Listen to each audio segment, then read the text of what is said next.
We are recording. Hi, everyone. It's me, Marina. Husband is here too. Say hi, husband. Hi, husband. Oh, that was not. I thought that was just a spare string, but it was a part of this little quilt thing. Hopefully that didn't damage anything.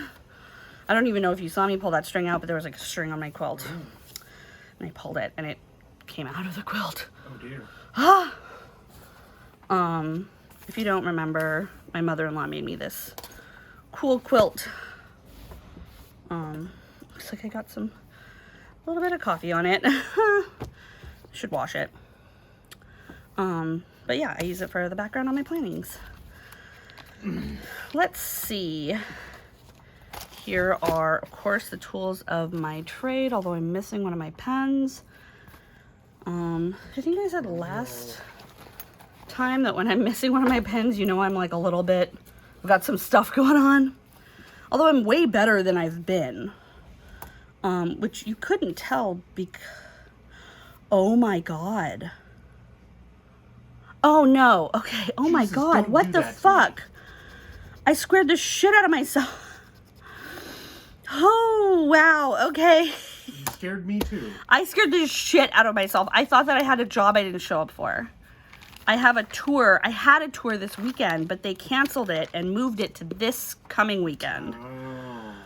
But because I wasn't fucking recording in my goddamn planner, I didn't erase it when they canceled it. And so I mean, you probably would have gotten a phone call if you'd missed it. Hopefully. Fuck, wow, I gave myself a goddamn heart attack. I'm so sorry, everybody.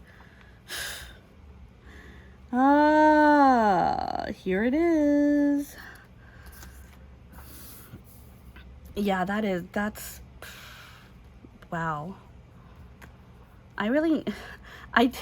So, unlike all of the other weeks where I didn't record in my planner because I was having a terrible time, this week I didn't record in my planner because I was having a great time. And I just wanted to revel in like shit going well, knock on wood for once. Although there's also, it went like well-ish. Like some shit went really well and some other shit also sucked.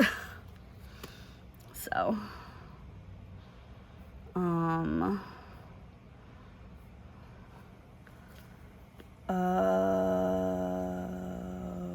what? That's weird. What? The dog has a vet appointment. Oh, there it is. Okay. I couldn't see it, but it's right there. I don't know if it was gone for a second or what. Bananas. But yeah, here, this.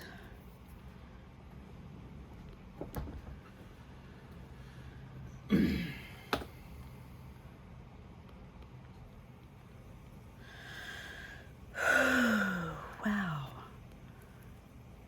We're doing friend multi-celebration. We need to get the time on the 30th.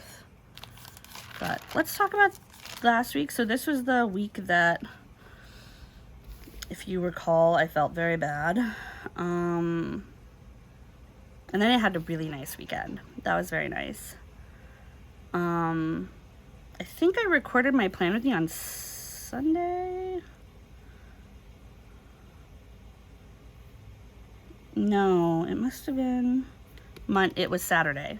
So a bunch of this stuff I added after I recorded that plan with me.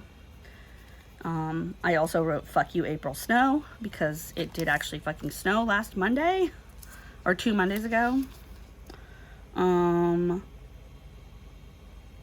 I added, this was the plan time. I added all of this on Sunday afternoon. I added this kindness changes and I crossed out everything and wrote some things. Sometimes. Fair. I mean, it's true. Yeah. And then on that same Sunday, I did this word art that is fucking ridiculous. Oh, yeah. It's like very misspelled and wrong. It's supposed to be a line from that Billy Joel song that goes, slow down, you're doing fine. what is it? Not everything happens before it's time or something. You I don't don't even know the song you're referring to. slow down, you're doing fine. The only song I can think of with those lyrics is slow down, you move too fast. Try to make the morning last. But yeah, so I was trying to do that Billy Joel lyric, but I was stoned, and stoned brain does not know how spelling works or how lyrics work. So I wrote, slow down, that's good. We're doing okay here. I spelled wrong in, like, I made it like two, you know what I mean? I spelled this one wrong. You can see it. Spelled it wrong. I also spelled doing wrong, and also I abbreviated it to doing, because that is how he says it in the song, but I put the apostrophe in the wrong place. That's supposed to go after the N. Before the N? I did. Doing. You're doing fine. And you're doing fine, son. And then I just totally lost the thread, because the last half of this quote is not that lyric at all. But I also really like the way it did come out. So I'm not, like, mad. I'm like, just disappointed. I'm not even disappointed. I love it. I was like, stone brain was trying to tell me something that sober brain was not able to process. Because what I ended up writing was, slow down, you're doing fine. You don't have to do everything perfect or before it's time. And that was a way better message than just, slow down, you're doing fine. Oh, you can't be everything you... What is it? You can't be everything you want before it's time, or something. Basically, like, the Billy Joel lyric is nice and it's a good message, but it sort of makes it seem like you just should wait for your destiny, which has never appealed to me.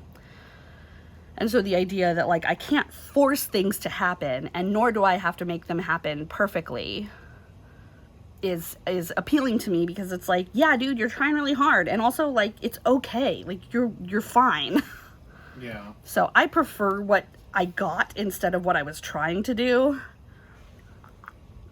Oh, I've got some coffee, which, to be honest, is actually how I usually feel.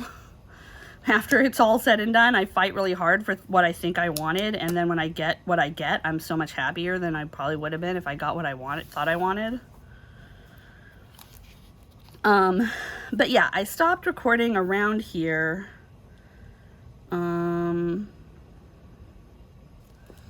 There's some things that just, like, didn't happen. Like, I made an appointment with my friend, and then I didn't even invite her to it. We haven't done budget yet.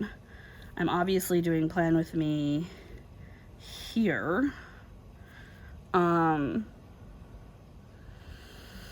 We had a great time yesterday. We had some friends over, like a really small party for my friend. It's her birthday, so and it was warm and sunny for the first truly warm and truly sunny. I mean, truly warm. It was 61 degrees. I got sunburned. But Ben got sunburned.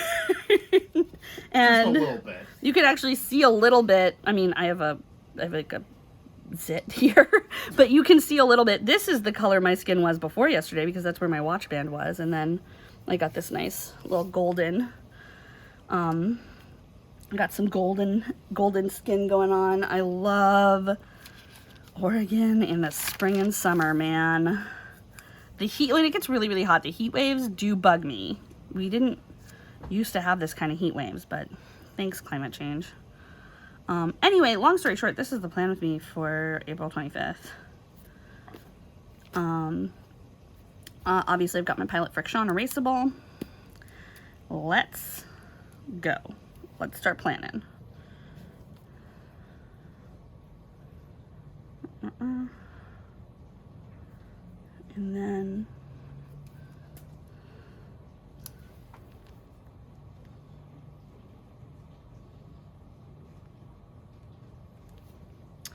there's that. What's this? Oh, we need to move that.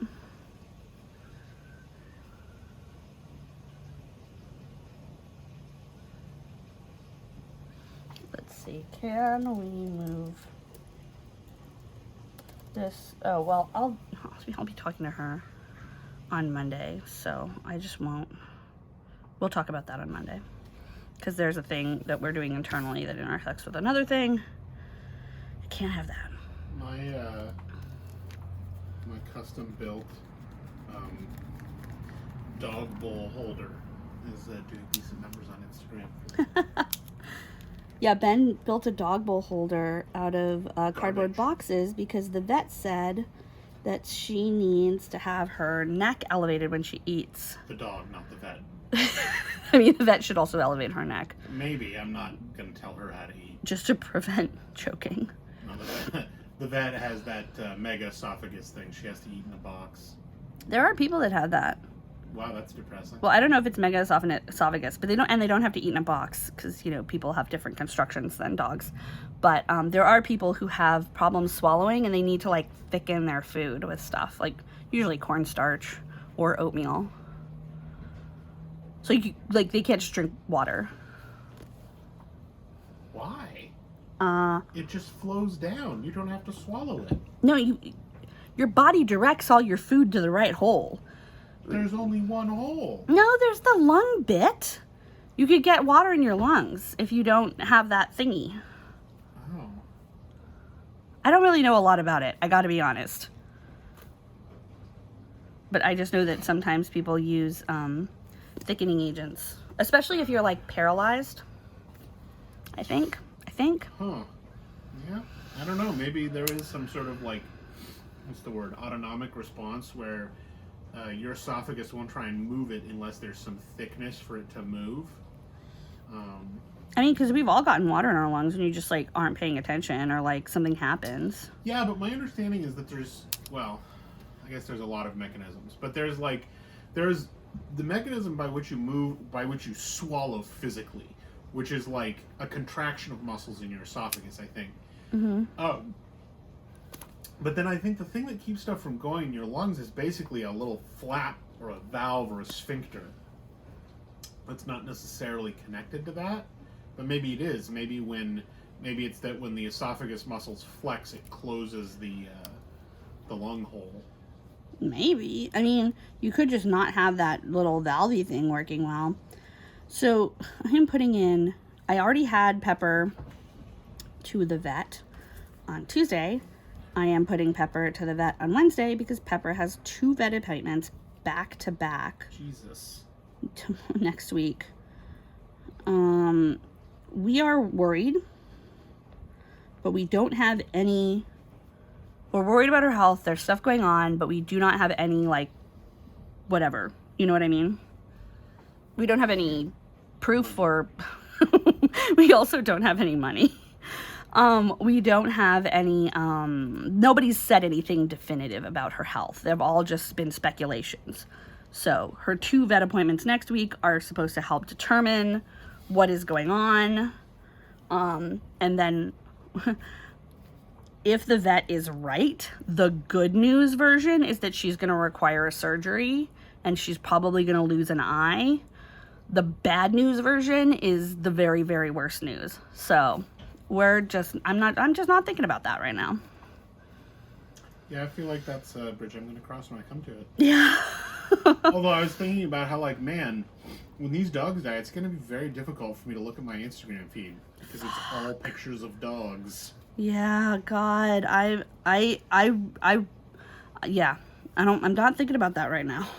Yeah. I mean, I don't see that much with the last pet I had die, which was our rats, because those were all on Facebook, and I'm not on Facebook anymore. Yeah, that was a really long time ago that we had rats. It was.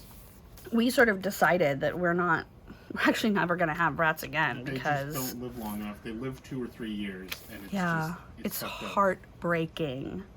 It is the worst. Like, yeah, I can't handle it with rats. They're so sweet. They're just like dogs. Most people, like a lot of people don't believe me when I say that, but they are. They're just like little dogs, and they're so adorable, and they love you, and you can like play fetch with them, and you can train them, and they're just the most precious little babies. And then they die in 2 years, and I cannot do that. I can do a lot of hard shit, but I can't do that. It's rough. Mm-hmm. Here we are. My love, could you not whistle? I already stopped. Oh, cool. Thank you. It's just that whistling usually doesn't go well with mics. mic is way over there. That's true. I mean, it might not be bad. Oh, God. Oh. Slow down, you're doing fine.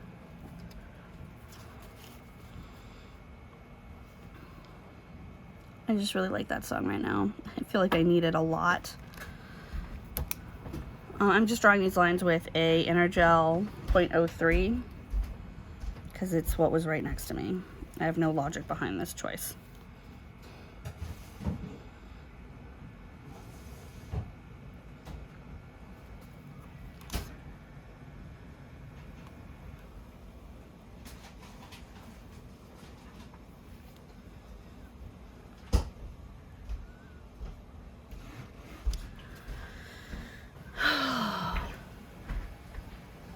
But yeah, I definitely like, when I got the news about Pepper, I had a minor shit fit. Not even really a shit fit. Like, I wouldn't call it a shit fit. It was just like a pity party. Let's call it a pity party, not a shit fit.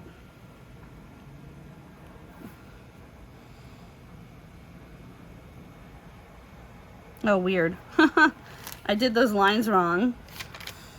I put them one tiny square box higher than they're supposed to go. But that's okay. I hope that's not me making a prediction for what this work week is going to feel like. And if you'll recall, around... What? Did you say something, dear? Oh, you said something. Oh, I said, if you'll recall, our vet also told us our other dog was not long for this world back in September or August. He is right here and doing fine.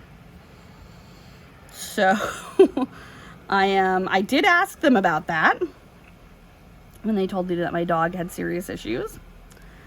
And she said, no, this time it's really worse and it's totally for real. So that sucks. But also there's a part of me that's like, fingers crossed the same mistake is made again. Because if I'm going to have a vet that messes things up, I'm going to be mad that she spent a bunch of money trying to find a problem that doesn't exist. But I would be very much happier than if she actually was right. Well, I mean, it's all just guesses anyway. Yeah.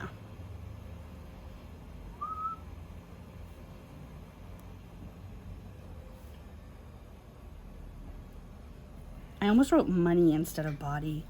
I have this weird, does anybody else have this weird tick where you say money when you mean energy or time? No. Or like body stuff? No. I don't think so. I will frequently replace body stuff. Like, I'm going to be really tired. If I'm trying to say I'm going to be really tired and I'm not thinking about it, I will say I'm going to be really broke. Weird. Or if I talk about things being very costly, like in an emotional labor sense, or that it's like traumatic or that it's like exhausting, I will say that it costs a lot of money. It's very expensive. Like, I frequently use money in like a place of like body stuff. I think I'm really struggling with this because I am really hungry. When did we have our oatmeal? Round 1? I mean, it's 3:30. I would not also I have been up since 10. That's Oatmeal true. is the only thing I've eaten. That's true. I would not really describe oatmeal as a rib-sticking meal. You're right. I mean, it's better than just plain cereal with milk, but it's not. Yeah, it's still just It's oatmeal. better than cornflakes, but it's still just oatmeal. Yep. So I'm hoping to try and push this out, but I'm thinking that maybe when I go shopping, I'm gonna like get a sandwich or something. That sounds good. Do you want to come with me? I think I might. Okay. Especially if I can wait in the car and read while you shop. Yeah. Yeah, that's cool. What's that? Oh. Monday is... Yeah, and invoices. And then the next day, I believe, no, 2 days later is payroll.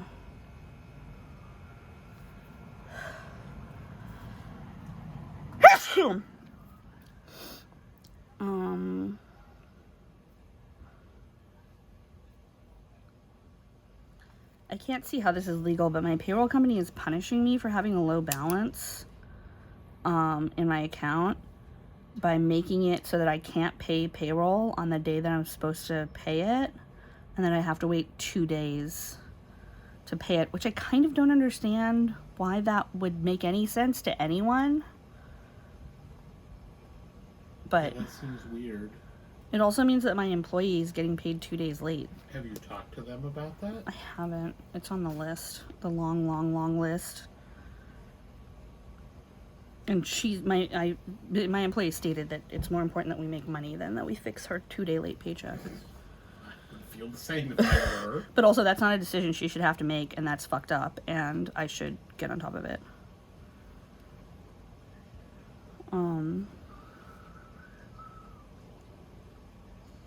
And to be clear, it's not like I skipped a payroll. It's like they tried to take payroll out. I didn't have enough money because a check was about to hit. The check hit, then they tried to take payroll out the next day, and it worked.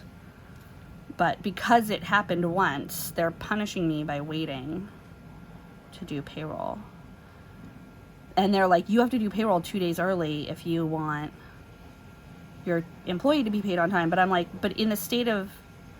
In both of the states of California and Oregon where we live, and by we I mean the employees of this company, me and her, you can't pay someone you pay them after they work. Yeah. Like, you can prepay contractors and stuff, and you can put deposits on stuff, but like, we looked up payroll law, and it's like you have to pay after the last pay period day. So if I would have to pay her for work she hasn't done yet. Well, or you would pay her less. But then that's not... Then the pay period moves. It's so weird. This is one of many excellent reasons why I don't do this. Yeah. I mean, we're both working on it. She's the one that went and did the research on the law. Because that's part of her job. Employee? No, thank God. If I was my own employee, I would have so much more problems with how broke we are. Well, yeah, but my question is, like, you're an owner, so you take owner's drop. Mm-hmm. Couldn't you just make her an owner too? No, I mean, I could, yes, but no, that's a bad idea. Oh, okay. Because then she would also have not been paid this entire time. So, sorry. Yeah, no, that would have been a very bad idea. And also it would open her up to liability. It would also, like, I wouldn't do this, obviously, but it would, like, any debt I took on, we would both be responsible for it. You know, like, it just... And also strategically, for the company the way it is right now, I think that it works better. And I mean, this is just me, but that's my job as a CEO. I think that it works better to have one person who's a paid employee and one person who's an owner and taking owner's draw, because then we have two different perspectives of how the company is doing when we're working. And then also, because I have an obligation to pay her as an employee, there's I would just pay her, obviously, because I'm not a dick. Yeah. But there's a higher legal obligation to pay her. Which, like, for example, if something happened and I died, which this is ridiculous, this wouldn't happen like this, but it would happen if this were a bigger company. If something happened and I died and you inherited the company, but then you sold it to someone, she's still protected as an employee. They would have to buy the company with her as an employee. Other things like, if something happens, like if we can't pay our workman's comp and she gets hurt, if she was an owner, it would just be like, well, fuck you. But because she's an employee, she would still get treatment. Which, you know, she's not going to get hurt because we just work at our desks. I get carpal tunnel. Yeah. Yeah, she could. Yeah. No, I get that makes sense. I mean, it's unlikely because we work so few hours, but... Yeah. Yeah, I think I was just thinking of it in the sense of, like, when you're a very small company and you're sort of starting out and things are rough, sometimes you have to make, like, hard decisions about what you're going to do. And I feel like, I mean, having never been in this position, but I feel like if I were the only employee at an organization like that, I would, like, well, I mean, if you're a small company, you're not going to be like a corporation.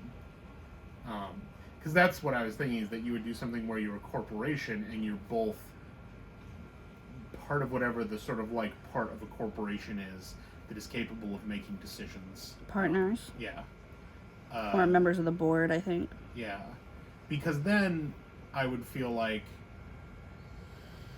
I'm involved in the decisions the company makes on a like systems level. If the company succeeds, then I succeed. If the company fails, then I fail. I mean, that's one way to do it. I don't think she's interested in that. She might not be.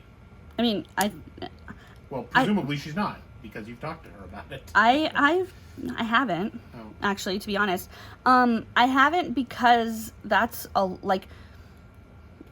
Well, incorporating is a huge pain in the ass. It's a for huge company pain in the ass. as small and has the income that your company does right now. Yeah, we don't... We're maybe a year, if things continue to go well, things are doing actually pretty well right now. But we did have a really bad first quarter, like a super, super bad, like almost totally devastating first quarter.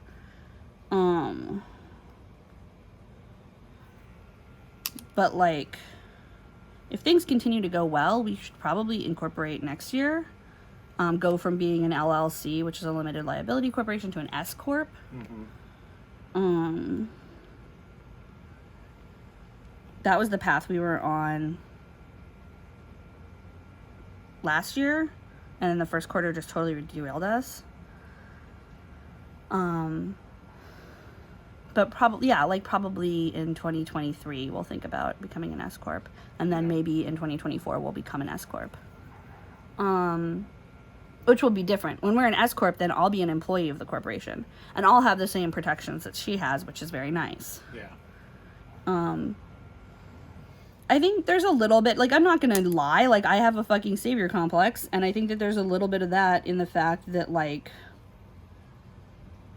I took 2 months without pay and you know, did everything in my power to make sure that she got herself paid.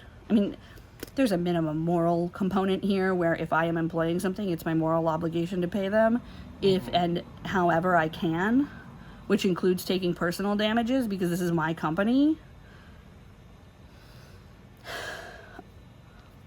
Also, I do really wish that, like, now that we're on the other side of it, I can see things that I could have done that I didn't do because of pride.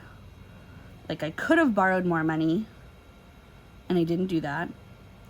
At the time, it didn't feel safe. Now I'm like, I mean, but also now we're doing fine. So, Yeah, borrowing money is always a risk. Yeah, I borrowed a small amount from an account that we already had a line of credit in. Yeah. So it wasn't, it's not a big ding. Mm-hmm. I could have done more than that. Yeah. And put the company into higher debt. Right now we're in very small debt. Yeah.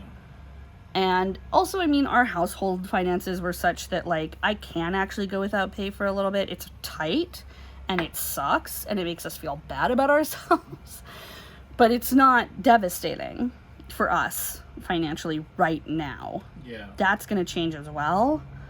But, you know, I made the choices I thought were right at the time. Yeah. Looking back, I think I could have borrowed money from friends or asked for, like, investment from friends or family. And I didn't do that. And I think that I'm always planning for when it gets worse than it is. So even when it's really, really bad, I won't do things that are like last ditch efforts, because in my mind I'm like, no, there is a day when it will be even worse than this, and that's when I call in all of those favors. Yeah. And I'm like, so far I've never had to. And I also realized that like over my lifetime of like being super independent and not asking people for things, it's kind of gotten to this point where I don't know how. I was worse when I was younger, but I'm still not good at being like, hey dude, I'm really suffering and I need help. Those words don't leave my mouth when I'm actually fucked up. Yeah, well, I mean, I feel like, well, it depends on what you're asking for, but like, I have a similar problem where it's like, especially for like monetary help, I would need to basically be dying before I would go to a person that I would consider like a friend or a family member and be like, will you give me money? Yeah. Unless I'm in a situation where I know that I'm like, I need this money to acquire this thing, which will then create a return and I can pay you back. Like, well, but that's the thing. I do know that. Well, yeah. I mean, and as so far as a person can know that, I know that about this company. Yeah. We have lasted we were founded in 2020. Yeah. Into the pandemic. We've lasted through an entire fucking pandemic. Like, yeah. I know that we can make money. And so asking someone for support in that way wouldn't actually be that horrible, but yeah. You know, it's hard for me to say that. Yeah, I don't like, I always feel very nervous about borrowing money from people. Because I'm like, that creates a weird relationship between you and that person. And if things go south, that debt is going to be a source of friction for you and that other person. Yeah. Whereas, like, if I borrow money from a bank, I don't give a fuck about the bank. Yeah. You know? And I feel like, especially with a company, because if it's your company that takes on the debt and the company explodes, then the debt is the company's problem, not yours. Well, for a company as small as mine, it's not that relevant. Well, yeah, but my point the is distinction isn't there's like, if someone took me to court for a promissory note I wrote as my company and then the company folded, I would still have to pay. Yeah, but my point is more that, like, if that, in a situation where, like, the company was protecting you, like if it was a corporation, which would protect you, they can't get at your assets through the corporation. That's fine if it's like the bank is getting fucked. But if it's like you borrowed money from your friends and then you're like, well, the company went under, sorry, you aren't getting that money back. Like, that would feel really shitty. They would get that money back, though. They would, but it's still going to create an unpleasant relationship. Would it? I mean, if the company went under and I owed some friends money, I would be like, here's what I can repay you. If that's not cool, let's talk about it. It's entirely possible you're right. I've never been in that situation. I think I'm so terrified of being in that situation that probably because I'm very, very, very, very reluctant to ask other people for things. I mean, I've been on the other side of that where a company owed me money and they went under, and that's how I got the ghost tour. Yeah. And I don't have any, like, I'm very happy that was the resolution. That's what I wanted. Yeah, and I mean, I have never been in a position where my friends are asking me to borrow money because they all know that I don't have any. But, I feel like if I was, my math would basically be like, can I afford to give you the amount of money you're asking for and never see it again? Yeah. Because that's how I look at loaning money to friends and family, is like, my assumption is that I will never see it again. Not because I don't trust you. I trust all of these people a great deal. But, like, if you are asking me for money, it's because you are in a rough spot. Yeah. And so I shouldn't be assuming, like, this is an investment and it'll pay off. I should be assuming that money is a gift. And then if I get it back later, that's wonderful. And my big brain is like, well, my friends would probably be the same.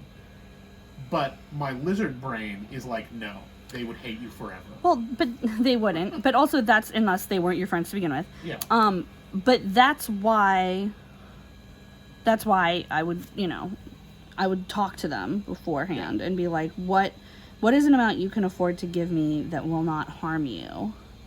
Let's talk about, Yeah.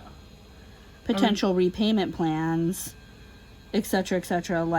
Also, I think if I was really desperate, I could offer them a portion of the company, which is not a great tactical move because then I'd have to buy them out for the value of that portion at some future date. But that's a great way to ensure that you don't fuck your friend over. Yeah. Yeah, I mean, I think part of it is I've never thought about it because I don't have any friends with that kind of money. I mean, the amount of money I needed, I have a couple friends with that kind of money. Yeah, I mean, and my parents have some money, but I'm kind of like, my parents have already given me a lot of money. I am not inclined to ask them for more. I mean, I could have, one of the things that I could have done during this period of time is ask your parents for money. But that's the thing is I was like, no, our situation is tight, but it's not tight enough to ask them for money. There's a future date that's even worse than this where I would need to ask them for money. And we would have to be, more than a company would have to be on the line for me. I feel like it would have to be like we're about to lose our house or something like that. Yeah, it would have to be that, or it would have to be like there's someone else, like maybe when we have kids. Yeah.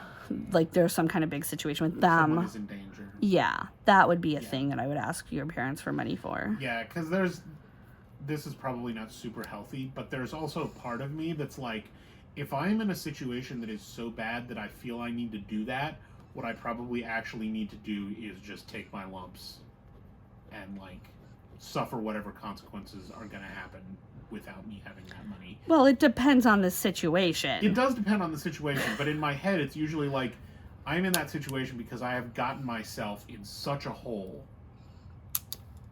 No, in my head, because I'm a good financial planner. I've always been a good financial planner. I mean, that's one of the ways that I could take 2 months without pay is because I'm pretty good at managing our finances. Even though it didn't feel like it for those 2 months because we were very broke and it was just, I felt like a loser. That's how it feels if you're not making any money.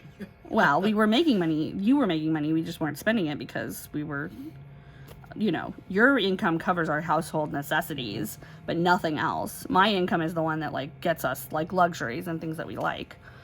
So it just felt like all the fun went out of the room for 2 months. Kind of did.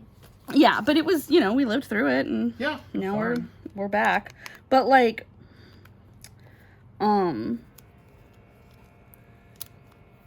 was I going to say? Oh, no. So when I think of the circumstance for that we would have to borrow money from your parents in, I'm thinking cancer diagnosis, loss of limb, dead husband. Those are the things I'm banking, my favors for. Yeah, that's nice, but that's, how much? I don't know. I don't actually know. 100K. Yeah, that's pretty standard. That's probably what makes sense. But, Yeah. Yeah. I mean, also, I have a feeling that if I died, you wouldn't need to ask mom and dad for money. Yeah, probably not. But those are the things I'm waiting for, My death? No, Yeah, not me your too. death, but those are the things I'm not, when I say that I'm not gonna ask for money. Yeah. For something my business isn't doing well. Yeah. No, I get you. And I think to some extent that is the right decision. I mean, that's part of the thing about having access to human resources is they're humans. Mm-hmm. And so you need to think about when you're going to use them. Because there are human consequences to those decisions. Yeah. That's kind of the thing I was getting at, is more that there are crummy consequences if you get in trouble with the bank, but they're predictable and they're not human. Yes. There are processes there. Yeah, whereas if you get in trouble with a person, it is way less predictable and the consequences are human. Indeed.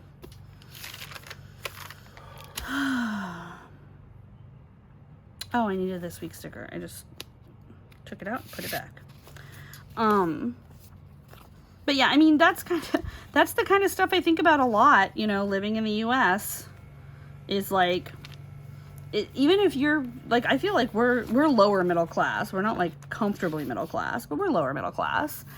And, like, you would think that with the kind of jobs that we have and the kind of work history that we have, that we would be, like, relatively secure. And most of the time we are, but living here, it's just, like, one little thing, and everything you own is fucked, and you're fucked, and you're begging for money on the internet. Yeah, I mean, we live in a very expensive part of the world right now. Mm-hmm. And I have definitely thought about, like, could we move somewhere that is less expensive that we would still like? Yeah, I mean, even when you think about cities like in Canada that are very expensive, it's like, yeah, and... We can't move to Canada. No, we can't. They won't take us. They would never take us. Well... They might take you. Well, you would come with me because No. we're married. Sometimes they will tell the people, like, you can come, but your wife has to stay in America. They told it to this dude in New Zealand. Him and his wife were both fat, but he had, like, an advanced astrophysics degree or some bullshit that they needed. And so they were like, you can come, but your wife has to, like, they were like, you come out first, and then we'll get your wife all cleared away. Then he was there, and they were like, can't come. Fucked up. Yeah. Yeah, well, I mean, there are places in the States that are cheaper. They're cheaper to live, but they're more, like... The fact that we live in Oregon means that we at least have, like, OHP, which is the Oregon Health Plan. Like we have a better safety net here in Oregon than most other places we could go. Well, the thing is, there are also even places in Oregon that are cheaper. That's true. That's true. Our cost of living goes down. Yeah. In different places. Yeah. I mean, but we have a pretty good deal here. Like, the fact that we own this house is giving us a lot of... I mean, it's a lot of options to move to other places as well. Yeah, I mean, that's what I'm saying. Is like, because we own this house, we could easily own a house in a place with a lower cost of living. we could sell this house tomorrow and probably buy a house for cash in a cheaper part of the state. Yeah. But then the thing is, with a lot of the cheaper parts of the state, you gonna get hate crimed. Yeah, I mean, I don't... So, I mean, sometimes you gonna get hate crimed in the expensive parts of the state, too. Want to be clear. In a lot of them, I don't think it's necessarily likely you will get hate crimed. You're just going to get treated really poorly. I mean, I'm already treated really poorly, so... The racism here in Oregon is baffling. Yeah, I mean, I've always kind of... I don't know. The thing is, I don't know any, like, people of color who have lived in some of the smaller towns in the state. For very good reason. Well, I assume so. We don't go there. Yeah. You can just feel it in the air, and you just know, like, you got to get out of here. Well, yeah, there are definitely some places we've been where I'm like, I get a weird vibe here that doesn't feel safe. Mm-hmm. And so I'm like, if I feel that way. Mm-hmm. But there are other places where I'm like, to me, this feels like it's probably okay, but I have no idea. So. It's not. It's not okay. The only place that, like, maybe I might go, but they're not any cheaper. Maybe I might go to Astoria. Maybe. They're a little cheaper, but yeah, I get what you mean. Like, it's just, like, we live in the most, we're either the most or we're the second most with the most diverse zip code next to us, right here where we are. Yeah. And the mix, like, the demographics of our city is, like, you can find cities in the state of Oregon that have a higher percentage of people of color, but they're usually only just one type. Yeah, they're just like Woodburn has a lot of Latinos, but it's just Latinos. Yeah. Here in Gresham, we have larger percentages of a bunch of different kinds of people of color, which is really great. Yeah. And also, there's just more of us because we're the fourth largest city in the state. Like, pure numbers, there's just a lot more people of color here because there's just a lot more people here. And if we move to a smaller city, that wouldn't be the case. It wouldn't be. Yeah, I mean, I'm totally aware of that. And it's obviously easier for me to think about because it affects me directly much less. Also, we have a black mayor, we have a black city manager. Like, the runner-up to mayor was a gay Latino dude. Like, it just feels like a lot safer here than anywhere else. I would not want to go anywhere else in Oregon. It does. I mean, I think the thing that will be interesting to see is just sort of where Portland goes economically in the next 5 years. Because the thing is, like, if it starts turning into Seattle, we will potentially get priced out of living here. Not here, not this house. Not this house. Well, yes, we already own this house, but like the cost of living right now in Portland is higher than a place like Astoria, but not by a ton. If you want significantly lower cost of living in Oregon, you're going to like a tiny ass town somewhere, which we don't want to live in. But I feel like if Portland moves down a Seattle trajectory, the cost of living in Portland will start to seriously break away from somewhere like Astoria. Potentially, yeah, and then we'll make other choices, but for now... Yeah. No, I think part of it is just... I don't know. For me, I'm not a city person. It's kind of hard for me to live in the city. I mean... Like, I agree. It's not like torturing me every day, but it's like when I imagine where I would like to like wake up, it is not a city. I think that were it not for the racism, I would agree with you. Yeah. But it's like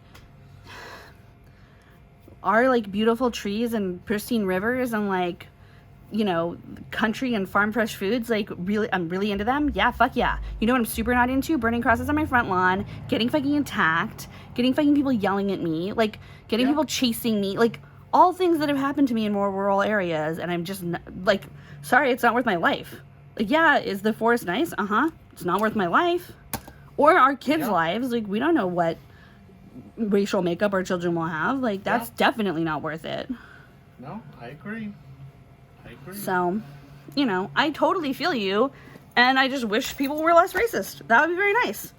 Well, yeah, and it's frustrating because, I mean, I guess I don't know a ton about other places in the country, but I'm kind of like, to some extent, I don't feel like that's unique to Oregon. I feel like if I move to a small town in most places in the United States, either it's going to be in a place that's extremely depressed, like somewhere in the South, which is going to have a lot of its own problems, even if racism is different. Or it's going to have the exact same shitty, like, rural racism problems in Oregon. But I don't know. I mean, even California has rural racism problems. A lot of the rural racism I've experienced has been in California because I'm from California.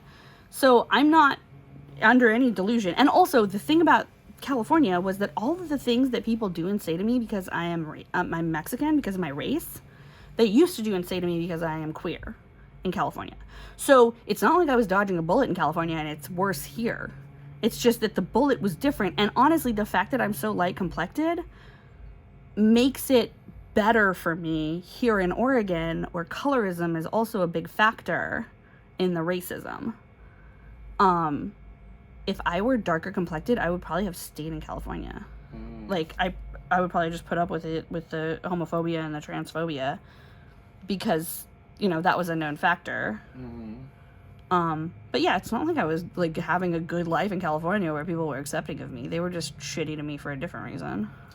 Yeah, I mean, I think that's the thing that kills me is that, like, there's this part of my mind that's like, because obviously I don't have the same, I don't suffer those things in the way that you do. The truth is I don't really suffer a lot at all. I'm just not, I don't really like being in a city. And it causes me a lot of stress just because there are other people around and I'm kind of afraid of them. And so I'm just... That's so ironic. I mean, I guess it's because I'm not afraid of people because I absolutely know what they're capable of. And so I feel like I'm more prepared, I guess. Well, I feel like part of it, I mean, it's definitely gotten worse as I've gotten older. And I think part of it is that as I have gotten older, I have learned a lot more about, like, racism and the way that people are racist. And while that will never affect me... You still don't want to be around those people. I don't want to be around those people, but it's also given me this idea. It's like, it's really fueled this idea in me that's like, you can't know what someone will be like. Because there are, like, you know, there's like, obviously I knew racism existed. I knew that it was bad. But it was one of those things where I was kind of like, well, you can tell. You know, like it's gonna be obvious who these shitty people are. Gotcha. Because racism is this sort of like very obvious, like you're going around shouting about N-words and you've got a Confederate flag and all this shit. And it's easy to avoid those people. Oh my, I need to clean this pen. Look at her. She is dirty.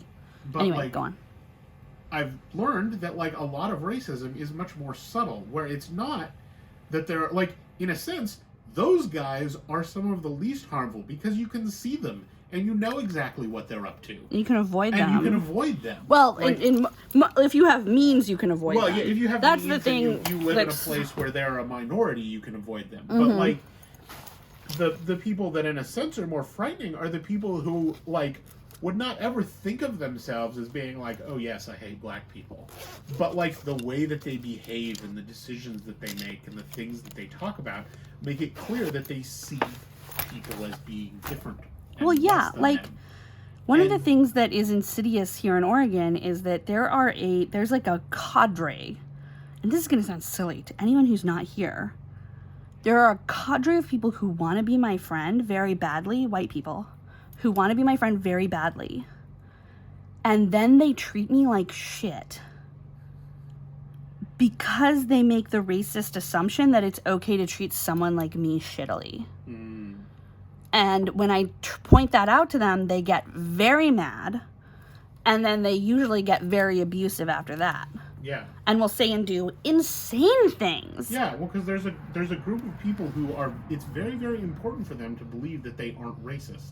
It's more important for them to believe they're not racist than to actually not be racist. Yes, exactly. And so, like, as soon as you challenge them on it, they get extremely upset because you're attacking a core part of who they are.